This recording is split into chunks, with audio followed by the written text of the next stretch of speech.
2 de cada 10 dominicanos padecen algún trastorno mental según la OMS. La preocupación es que esta cifra va en aumento según los expertos en la conducta. ¿Cuál es la realidad de la salud mental en República Dominicana? ¿Cuáles son los trastornos más comunes y se pueden prevenir? Buenas noches, soy Nairobi Viloria y aquí te lo explico.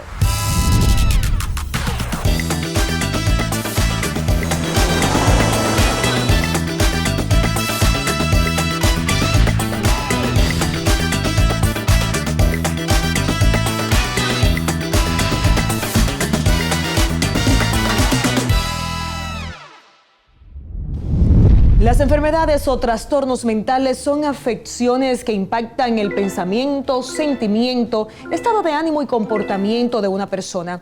Estas pueden ser ocasionales o duraderas. Las más frecuentes son ansiedad, depresión, uso de sustancias, trastorno del sueño, déficit de atención, hiperactividad, trastorno de bipolaridad y esquizofrenia. La ansiedad es la más común en todo el mundo y República Dominicana no escapa de ello. Aquí, el 31.8% de la población experimenta ataques de ansiedad. El trastorno del sueño también es elevado, pero no hay estadísticas disponibles. Durante el 2023, se registraron 47.356 consultas externas relacionadas con trastornos, que dejaron unas 1.405 hospitalizaciones. Mientras, en lo que va de año ya este 2024, se registran más de 10.000 consultas.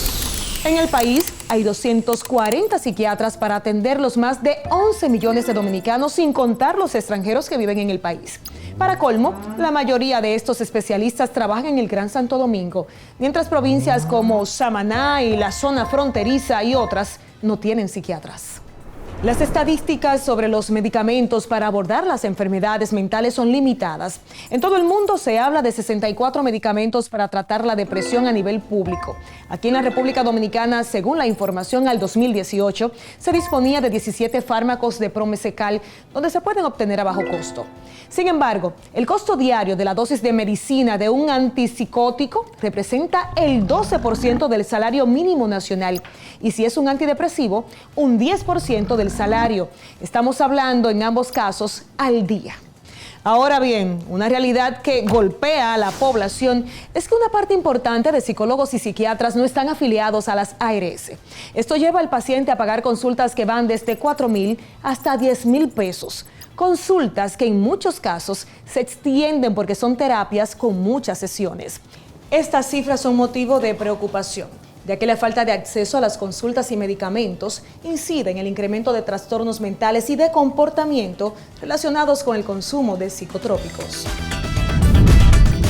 Gracias por continuar con nosotros y como podían ver, el tema de salud mental es muy amplio y es importante abordarlo para conocerlo mejor, educarnos, saber qué necesitamos y cuál es nuestra posición con respecto a esa situación en el mapa mundial. Y vamos a analizar este tema con nuestros expertos el día de hoy. Nos acompaña la doctora Francis Báez, psiquiatra, directora del Departamento de Salud Mental del Servicio Nacional de Salud. Bienvenida, doctora. Claro. También con nosotros Mariana Oropesa, psicóloga clínica con especialidad en psicoterapia infanto-juvenil y terapia de bienestar emocional. Qué bueno que nos acompaña, doctora. El doctor José López Mena, médico psiquiatra, representando la parte masculina en esta mesa. Doctor, qué bueno que está con nosotros. Gracias por la oportunidad. El tema de salud mental es muy amplio. Y precisábamos en el inicio algunos de esos trastornos más comunes en República Dominicana. Ansiedad, depresión, entre otros. ¿Cuál es la realidad? Ustedes que están en contacto con los pacientes día a día y doctora, usted que desde el servicio ha visto de todo. ¿Cuál es la realidad de la salud mental en República Dominicana actualmente? Hablábamos que post pandemia el número se había elevado de personas con trastorno. ¿Sigue siendo elevado ese número o ahora está más elevado o disminuyó? ¿Cómo está? Porque las estadísticas no son tan amplias sobre el tema. Mira, sí se sigue elevando. No es que se elevó, sí se sigue elevando, porque se han agregado muchos componentes. Pero hay una percepción que si nos vamos a la realidad, sabemos que lo que hace más ruido es la depresión y la ansiedad. Sí. Pero en realidad, si nos ponemos a medir el trastorno de estrés, el estrés como un trastorno de salud mental, que es un diagnóstico de salud mental, y el trastorno del sueño, Uf, nosotros lo vamos a encontrar. Lo que pasa es que todo es tan subdiagnosticado. Porque todo el mundo se mete en un estrés, o tiene estrés laboral, estrés familiar, ¿hay estrés de algún momento salud, que estás en estrés? Eso es salud mental. Ujú. Y eso es un diagnóstico de salud mental. Lo que pasa es que al no ir al psiquiatra, al no trabajarse en psiquiatría, porque no van los pacientes, esos diagnósticos no hacen ruido, pero nos dan una disfuncionabilidad, llámese una baja en la función, en el trabajo, en la productividad, en la sociabilización, en la empatía, en la familia, en el desarrollarse del ser humano, tan grande como lo puede dar cualquier enfermedad de salud mental que ahora mismo son las que hacen los ruidos, Claro. como es la depresión y la ansiedad. Usted decía, el estrés, todos tenemos episodios de estrés y hay personas que están en estrés constantemente. ¿Puede el estrés detonar en otro tipo de trastorno? Usted decía que afecta a todo, nuestro trabajo, la forma en que percibimos todo, porque estamos agotados, pero puede detonar y agravarse si no tenemos un diagnóstico a tiempo. Claro, es que el estrés es una enfermedad de salud mental. Y con ella, viene acompañada porque nunca viene sola. El estrés te viene desde las famosas fibromialgias que antes Ay, sonaron, sí, esos esos dolores. famosos, la fibromialgia. Pero que nosotros desde siempre hemos sabido que el famoso dolor de cuello, dolor de espalda, dolor aquí, dolor allá, esas fibromialgias es un estrés somatizado. Y así percibe usted también en Igualmente su con consulta. sueño. Tristemente ha habido un aumento, gracias a Dios, de cierta manera las personas tienen más apertura a buscar el servicio, a buscar la atención. Hemos visto que la mayoría de los motivos de consulta que llevan a las personas al consultorio es trastorno del sueño o la parte de la misma ansiedad, y esto acompañado con los trastornos depresivos. Como bien menciona la doctora Báez, el estrés, que lo que fisiológicamente es un aumento del cortisol. Esto vemos que cuando todos estamos estresados presentamos enfermedades oportunistas como la gripe, personas que tienen pérdida de pelo, personas también que tienen enfermedades de la piel. Entonces vemos cómo el estrés afecta el componente completo de nuestro cuerpo y asimismo afecta nuestra parte mental, en donde pues no solo con la parte farmacológica, que ahí entra la parte bien importante de psicología, ayuda a combatir esa parte del estrés, que no sea solo con los psicofármacos. Si una persona siente y se identifica con algún síntoma que tiene que ver con ansiedad, con estrés, con un trastorno del sueño, ¿a dónde debe acudir primero? ¿Al psicólogo o al psiquiatra? Mira, A ver. y tú me vas al Sistema Nacional de Salud. Vamos a pelear. Al Sistema Nacional de Salud, Ujú. la ruta que debe La ser, ruta. Ujú. llega a consulta de psicología. Psicología hace un diagnóstico y una evaluación por ello, pero psicología refiere a salud mental, a la área de psiquiatría. Psiquiatría. Eso debería ser lo lógico. Ujú. Pero a nivel privado no suele ser así. No. A nivel privado suele ser que si el paciente, muchas veces por estigma o lo que sea, va al psicólogo en vez de ir al psiquiatra, el psicólogo se queda con el paciente. Eso pasa en República Dominicana. Yo hablo de mi país. Sí, es así. doctor. El psicólogo se queda con el paciente 1, 2, 3, 6 meses, 1 año, 2 años. Y ya cuando el paciente entonces le presenta síntomas graves Los de refiere. depresión o de ansiedad, que ya el paciente lo ha llevado un par de veces a emergencia porque siente que le falta el aire de noche y se despertó ahogándose. O Y que que tiene creen que una es un infarto. taquicardia grandísima y un dolor en el pecho.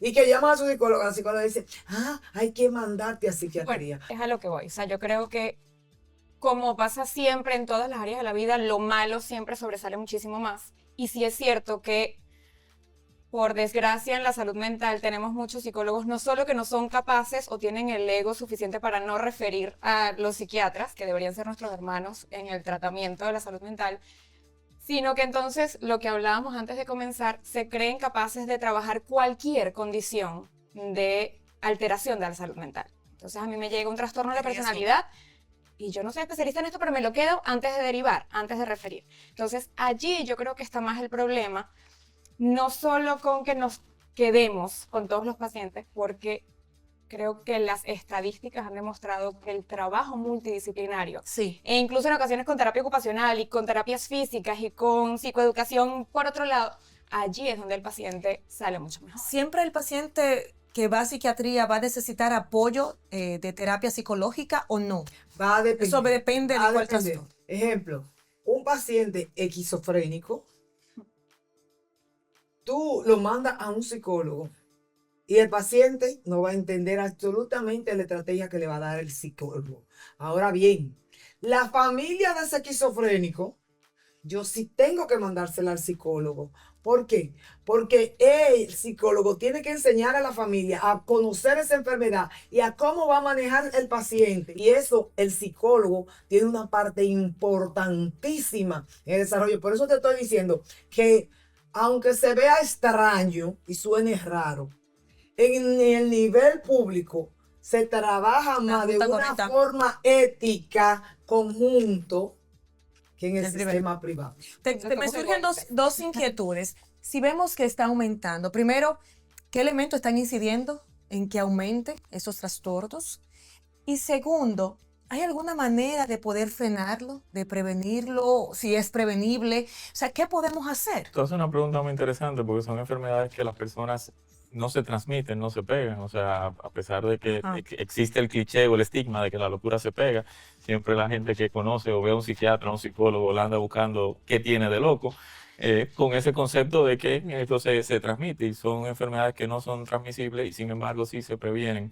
Hoy en día en la consulta tristemente vemos muchas personas jóvenes, lo que trata con la parte infanto-juvenil, que lo que está haciendo debutar y entrar en los temas de necesidad de asistencia en salud mental es el uso y abuso de sustancias, específicamente el tema de la marihuana. Estamos viendo brotes psicóticos. De la marihuana. De la marihuana. No de la cocaína ni de otra sustancia, marihuana. Producto de la misma marihuana, ya que se ha romantizado el uso de esta sustancia y se ha buscado justificación, que si para dormir, para recrear, y estamos viendo que como es un producto que llega al país que no se sabe qué componentes tiene, está presentando brotes psicóticos secundarios al uso de marihuana. Y con esto te respondo a tu pregunta: sí, se puede evitar llevando buenos hábitos de vida saludable, evitando el uso y abuso de sustancias, y el que cuando te sientas alguna sintomatología de las expresadas acá, acudas y no tengas el estigma de buscar la ayuda de un profesional de la salud mental. Wow, muy interesante. Y voy a seguir con la doctora cuando regrese con el tema.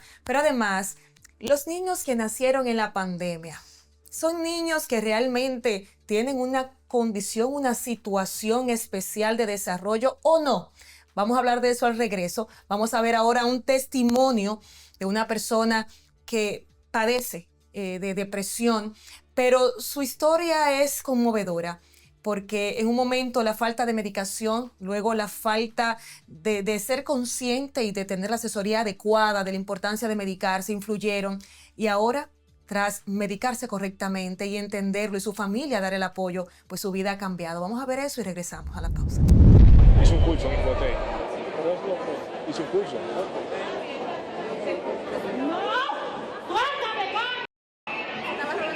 Yo tenía un cansancio, un estrés, y comencé a caminar en los pasillos de la plaza, a dar vueltas en el ascensor, en la escalera, en la área de comida, y me entré entonces cuando comencé a sudar, porque sentía sudor y al mismo tiempo sentía como frío. Yo decía, me estoy quemando, ¿y qué es lo que me está pasando? Rafa, eres una cara conocida en el medio de la comunicación, y obviamente tengo que empezar con algo que yo sé que no te gusta quizás hablar tanto de ese tema, y a mí tampoco me gusta preguntarte, pero por el trabajo que estamos haciendo sobre salud mental es necesario. Recordamos aquel episodio en una plaza comercial donde lamentablemente estabas fuera de ti. Cuéntale un poquito a la gente qué fue lo que pasó y qué lo provocó a nivel de salud mental. Gracias, Nairobi, de verdad que feliz, te felicito por tu programa, te lo explico. Gracias. Y así mismo te lo explico, eso fue en el año 2014, wow, especialmente el 27 de noviembre. Y yo venía arrastrando ya una depresión desde muy pequeño, pero el detonante fuerte fue en el 2011, cuando trabajaba en una emisora de radio, y ya luego en el 2014, producto de una irresponsabilidad mía por no seguir el tratamiento que me indicó mi médico. O sea, ya tú tenías un tratamiento para la depresión. Exactamente. Desde pero no lo estabas utilizando para esa fecha. Exactamente. En el 2011 comencé a tomar los medicamentos por un psiquiatra, en este caso el doctor Secundino Palacios Carpio, y en el 2014, septiembre de ese año, yo mismo interrumpí el tratamiento y dije que ya no iba a tomar más medicamentos. Lo boté, la eché al zafacón y perdí mucho sueño, el estrés que estaba cargado de lo de la calle, más todos los comentarios de la gente negativa, me llevó a tocar fondo, donde realmente me desnudé en la plaza que tú acabas de mencionar. Un momento que te ha marcado. Sí, me ha marcado, pero también, gracias a Dios, lo pude superar con la ayuda de mi familia, la ayuda de Dios, en primer lugar, de los profesionales del área de la salud. Y yo tomaba, Nairobi, en ese entonces, 8 medicamentos. Y realmente ya, gracias a Dios, no tomo medicamentos. No lo voy a negar, te lo voy a dar desde primicia. Ya tomo un solo medicamento y es para dormir cuando estoy muy cansado. Hablo con el doctor y el doctor lo que me puso fue media de una de las pastillas que realmente tomaba en aquel entonces. Pero ya, gracias a Dios, estamos siendo voz para apoyar a aquellas personas que están pasando por proceso depresivo. Me alegro mucho que ya estés en un medicamento. Aquellas personas que padecen depresión, ansiedad, ¿son estigmatizados en nuestra sociedad, entiendes tú? Yo entiendo que sí, que realmente, pero creo que es cuando la gente no conoce del caso o no conoce la historia, porque así como fui juzgado de una manera inmisericordia, que fui realmente humillado, porque mucha gente se burló, me humilló, no sabían lo que yo estaba haciendo en ese entonces, no conocía el trasfondo ni la historia que había detrás de Rafael Padilla. Pero gracias a Dios muchas personas me apoyaron muchísimo, en este caso también te lo agradezco a ti, que me hiciste una entrevista que hace un tiempo, y ahora mira cómo realmente me permite a través de tu espacio, pues explicar a la gente, porque hay que concientizar, Nairobi, y de verdad así. Que es muy tedioso. Y puedo decir que en los últimos años ha habido más educación sobre la salud mental en nuestro país, pero me gustaría que les explicaras a la gente cómo es vivir con depresión. Ay, Nairobi, ¿qué te digo? Vivir con depresión es lo más, yo diría que lo más difícil que le puede pasar a un ser humano. Yo en un momento pensaba que, mira, yo llegué en un momento por 3 ocasiones a llegar a quitarme la vida con los medicamentos. Intentarlo, quitarme la vida porque ya yo no quería vivir. Yo pienso que es una angustia que tú tienes dentro, el corazón, el alma, todo. O sea, yo iba a trabajar a los medios y cuando llegaba a mi casa era totalmente una oscuridad. Vivir con una depresión, Nairobi, yo ni a mi peor enemigo le deseo eso. Eso es lo más terrible que puede pasarle a un ser humano. La depresión es algo que si no, tú estás muerto en vida prácticamente, porque tú puedes ser feliz en el momento que estamos hablando, pero sin saber lo que le está pasando a Rafael o lo que le está pasando a Nairobi, que Dios te libre de eso, porque realmente es algo que cuando tú tocas fondo y no buscas la ayuda necesaria de un profesional, realmente eso te puede quitar la vida, ya sea que tú te suicides o realmente tú te vas lejísimo pensando, y eso te puede realmente quitar la vida. Y aunque estés vivo, la calidad de vida es lo peor. Realmente con acompañamiento adecuado, con el tratamiento adecuado, se puede estar bien. Antes de terminar, la parte de la medicación, el acceso, ¿te lo cubre el seguro? ¿Cómo fue la compra del medicamento? ¿El costo de esos medicamentos para ti? Mira, en República Dominicana, aquí en nuestro país, lamentablemente, no hay apoyo realmente con relación a los tratamientos psiquiátricos. Mi mamá gastó muchísimo dinero realmente con relación a lo que yo estaba pasando de la depresión, y mi familia, mis primas que viven fuera. ¿Cuánto llegaban a costar tus medicamentos, por ejemplo? Un medicamento a mi mamá le llegó a costar en aquel entonces, 2014, hasta 8,000 pesos, la caja de un medicamento, de un solo, y eran 8 que yo tomaba. 10 años atrás. Así es, 10 años atrás. Yo tomaba uno en la mañana, uno al mediodía, otro a las 3 de la tarde, me recuerdo con la hora. Y para la noche era como 4 que yo tenía que tomar para poder dormir, porque yo no dormía en Nairobi. Pero es muy costoso realmente una consulta de un profesional del área de salud. Lo mínimo que te puede costar son 3,500 pesos sin coger el seguro. O sea, imagínate tú las consultas, los medicamentos mensuales, incluso hay medicamentos de la salud mental que no te duran ni siquiera el mes completo, que solamente te dura una semana y 15 días. Y comprar todo eso, 3,500 de consulta. 5,000, 7,000 pesos y hasta 10,000 pesos de un medicamento, realmente eso le lleva a la quiebra hasta cualquier millonario del país. Increíble. Rafa, gracias por compartir nueva vez conmigo. Pues ese tema vamos a seguir hablándolo ahora en la mesa. Gracias, Rafa.